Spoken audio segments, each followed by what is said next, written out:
CHEK Podcasts.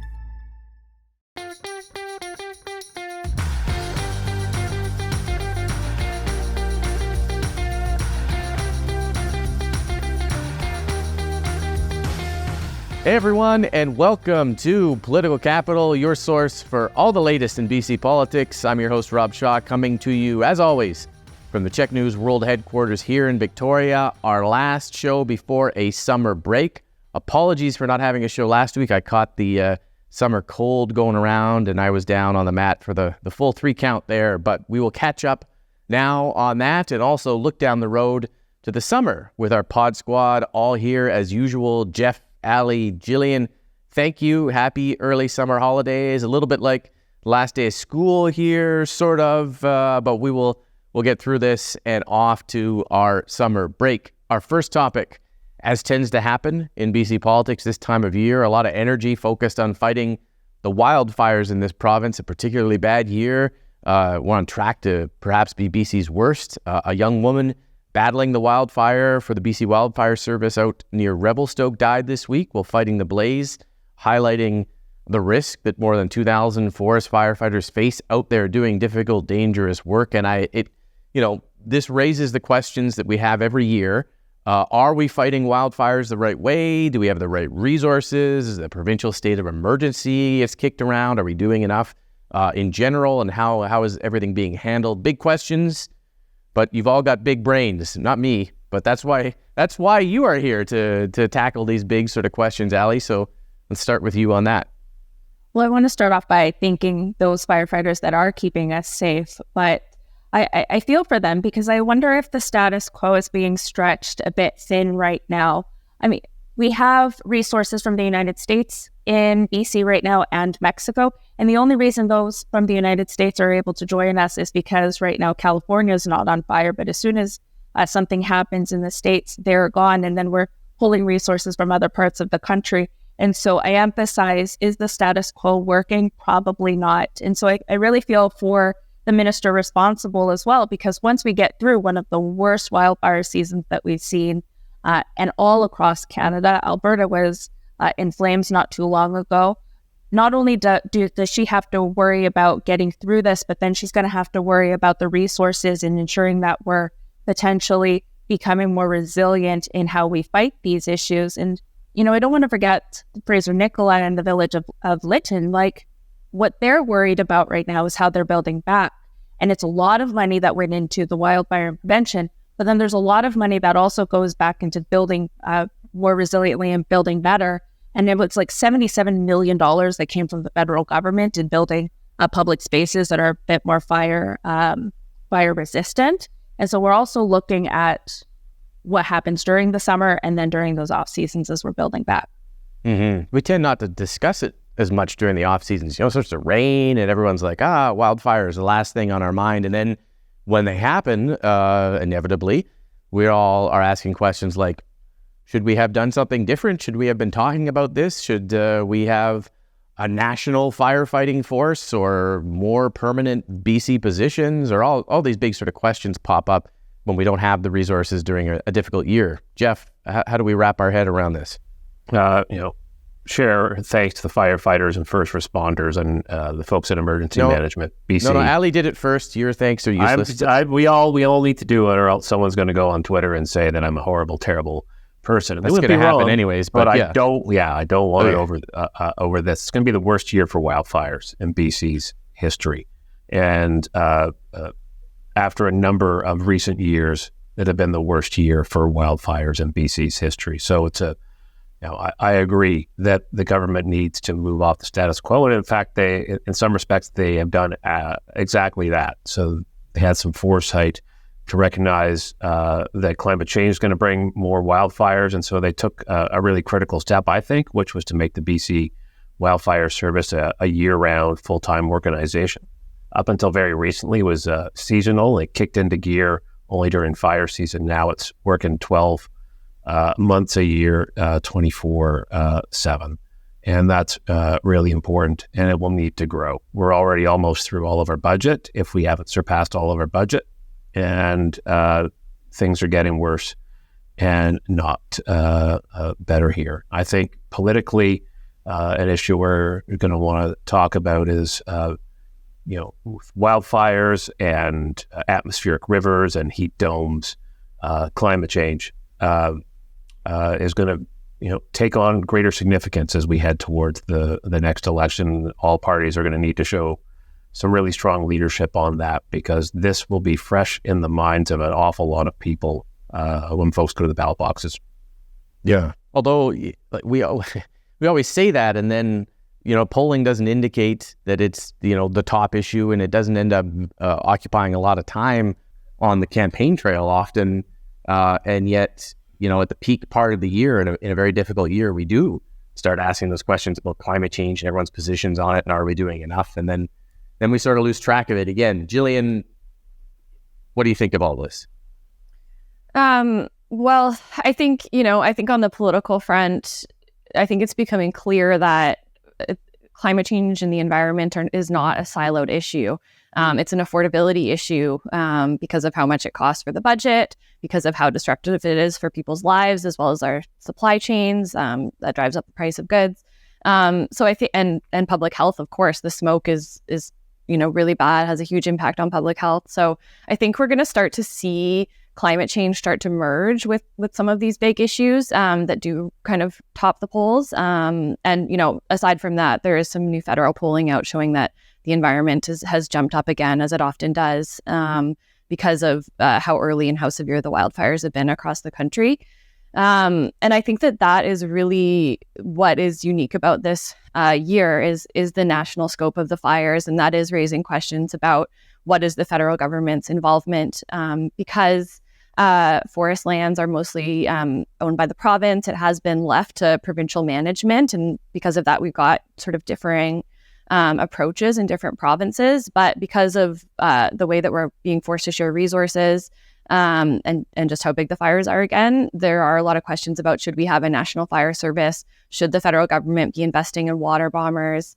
And I think that those are really good points. The federal government has a much bigger budget than the provinces, and they're able to sort of coordinate resources. And so there's a federal NDP MP in my region in the Kootenays that's calling for that. And I think that's going to continue to be a big debate at the end of this fire season and going into next year about how the federal government steps up to help manage the suppression efforts. Mm-hmm. Those are great points. And the Washington Post had an interesting article exactly on that. Why doesn't Canada have a national firefighting, system? And in the article, and as you raised, Jillian, it tends to end up becoming one of these federal provincial kind of turf war issues. And we just had the premier's meeting in Winnipeg for a Council of the Federation. This didn't really come up. They want aid from Ottawa. They want disaster financial assistance and that type of thing, but they don't necessarily seem to want Ottawa to pick a big federal firefighting force that then the provinces have to kind of give up control on. So it's a complicated, but I think worthy discussion that is going to need to happen at some point. It does lead us into another issue that the government started wrestling with this week, and I think is probably one of the sleeper issues of the summer, which is going to be drought. We're in the middle of a historic drought right now. You've got the wildfire season and drought combining to create this very difficult situation. The snowpacks melted early, lack of rain. We have the monitoring stations in BC. More than half of them are already in a 1 in 20 year drought position. Basically, the worst that we have seen. We do have new provincial water laws that came in a few years back, replaced the century-old ones, and that's going to, I think, lead to some discussions this summer about the provincial authority to cut people off from water, reduce them for businesses, preserve them for ecosystem health, and that type of thing. Who gets water, who doesn't, the agriculture sector, that kind of thing that will, I think, probably cause some tension and some discussions about how we manage that resource as well. So let's go around, Jillian. We'll stay with you on that. The discussion of water, drought, how it's allocated, the politics and policies that are going to come into place there. That's not really something we've wrestled with much as a province before. No, I think we've sort of treated water in BC like it's an endless, abundant resource that we don't have to worry about. And it's only in these instances of drought where we start to see the restrictions affect individuals and households, that we start to realize how close we can come to the precipice of losing access to that resource that we depend on for so many things. Those new powers that the province put in that you mentioned enable them to kind of pull different levers, but they have to make really hard decisions about things. We have so many different uses for water.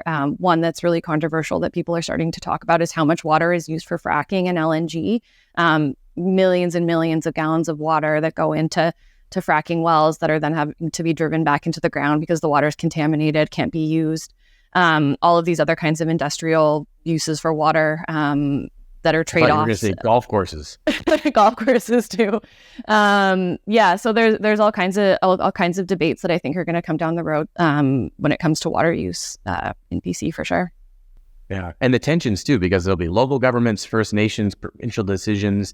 We used to have a system in BC for 100 years. It was first in time, first in right. If you had the water license first and longest, then you got to use it right up until the end. And now, very quietly, that has changed over the last couple of years, including groundwater and farmers accessing their groundwater and irrigation, and all sorts of stuff like that is going to make for some interesting discussions, Jeff.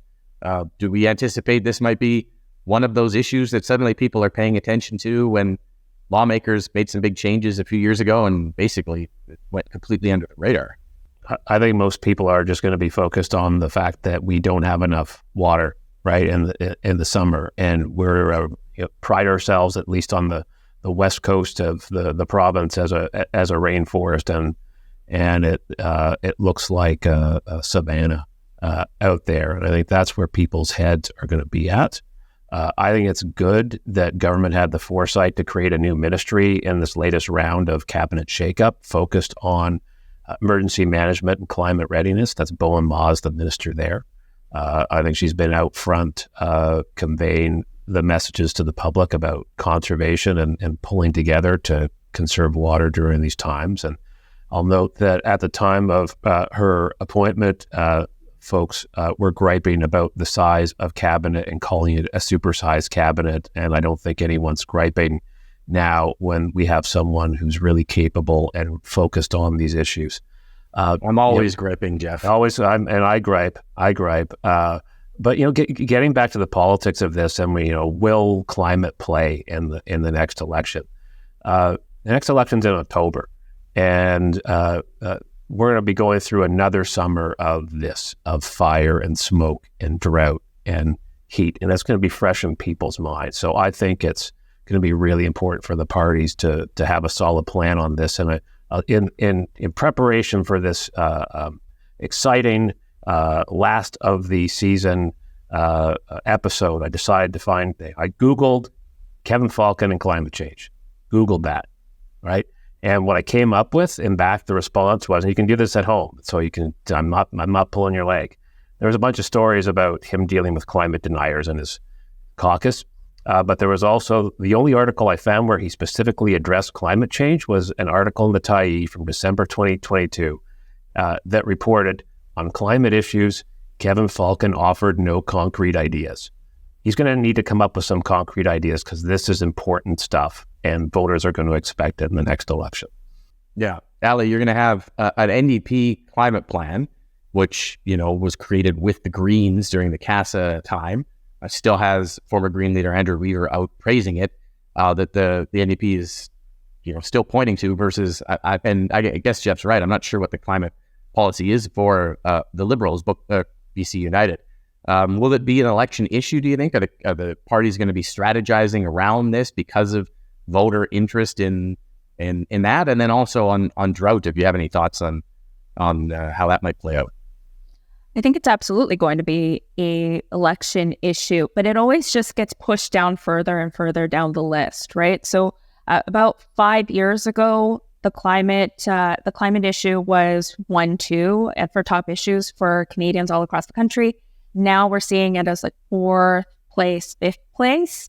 And that's just because there's competing priorities and governments can't tackle it all at once. But maybe there's a point to what Jeff was saying, is that we're going to be right after the summer season, and it'll be fresh on people's mind when we hit the polls next October. The one other point that I want to make about the drought is that while we did mention agriculture and LNG as water-intensive industries, but so is mining, and that's regionally impacted here too. So what we're potentially going to have to see is the NDP make some decisions where are they prioritizing other industries over the more unpopular ones for them politically. Mining could be one of those, and especially since that's such a big resource for us here in BC. And then it's a national resource to make sure we have the minerals to help with that clean transition, electric vehicles and solar panels. Agriculture is food security and stability. LNG and mining is an economic driver, thousands of jobs. The forest sector too, mills use a lot of water. We see that on the island here when the rivers get low, mills being cut off and that leading to job losses too. So they're very difficult decisions that government's going to have to wrestle with that. Let's take a minute here, though, as we close out the show to talk about what we think might be happening. We'll dust off the old crystal ball. This is our last show until September. There's 6 weeks, a month and a half. What's going to happen in BC politics that we'll be watching for? And when we get back together again as a panel in September, what do you think will have happened during the time that we're gone? Don't worry, we're not recording or anything. You won't be held to account on your predictions by the public or anything like that. It's totally fine. Allie, we'll stick with you on this. What do you think we're looking for and where will we be at when we get back? Well, the NDP control the narrative, of course. And so as government, I think they're going to be wise to focus on a few issues, BC business. So staffing shortages in construction and the service industry. The other big one that I think is going to be a bit of a surprise is energy security. We just recently saw the call for electric resources from BC Hydro.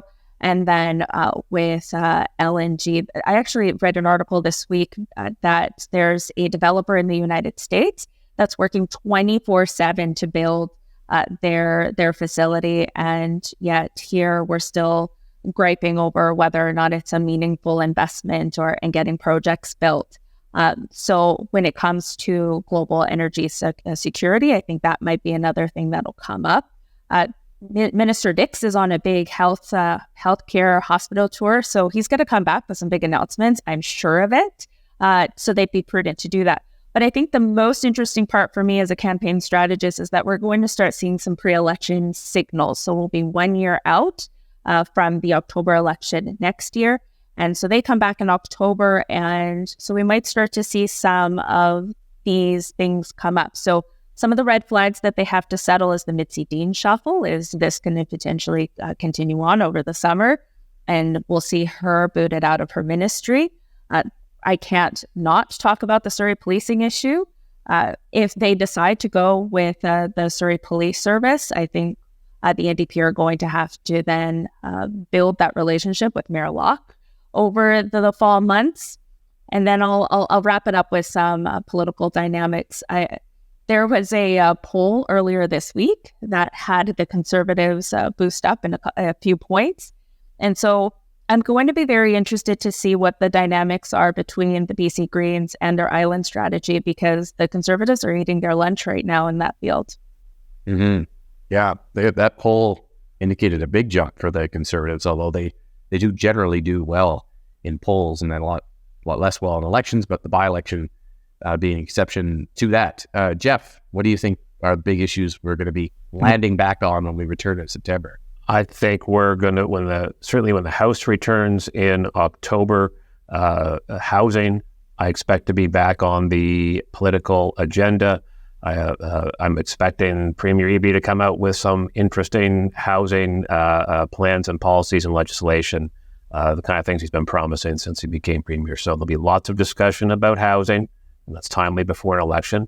I'm going to kind of go off the board a little bit here, and I'm going to pick Western alienation. Focused on the Bank of Canada and mortgage rates. Everyone I talk with when I'm out is talking about, oh my God, another rate hike.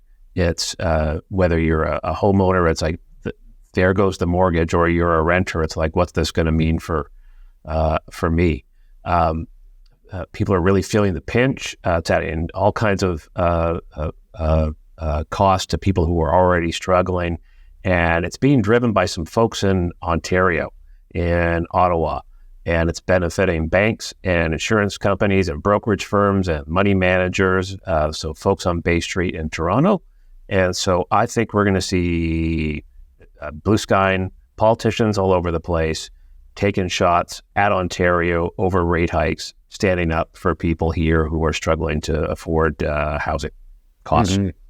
We have seen that. We saw the Premier criticize the Bank of Canada, also Ontario's Premier too. So there's all the premiers are kind of, I think, picking up on the fact that the Bank of Canada is out of step with the public sentiment, not paying enough attention to the hurt in the pocketbook that this is causing. The solution to our inflation problems is more painful than inflation itself.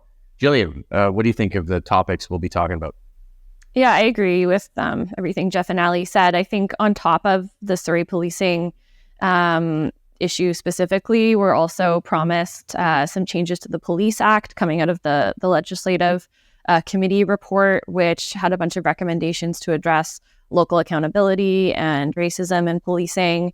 I think we'll continue to see both the federal Conservatives and the BC Conservatives, as well as BC United, continue to talk about safety related to that issue. And we've also been promised changes to the Emergency Management Act to, further to our first discussion, which will give the provincial government more power to kind of work on that resilience side of climate change. So I think that's going to continue to be part of the discussion. Allie mentioned the Greens. I think, I would expect we'd see them coming out of the summer talking more a little bit out of their traditional issues about LNG and climate change.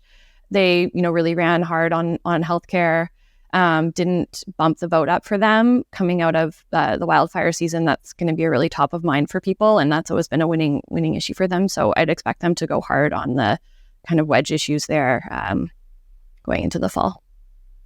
Certainly amplifies the Green voice, the difficulties with climate change related wildfires and things that are happening this summer as well. I will add on, obviously, Surrey policing. I'm expecting an SPS decision by the government, how they facilitate that through some type of transition stop or legislative change. I'm not entirely sure. And then also adding on the RCMP discussion nationally. This came out of the Premier's meeting, this discussion that all the Premiers are fed up with the idea of not knowing whether the future of the RCMP on contract policing, and they want an answer right now on that, which seems to have picked up steam out of nowhere as well. So a couple policing items there, but we will be back in early September with all the latest in BC politics. Make sure you're subscribed. If you're missing us, all the old episodes are on CHEK Plus and on your podcast feed. Welcome to go back and have a listen. We will be back in September with all the latest here in BC politics on Political Cap.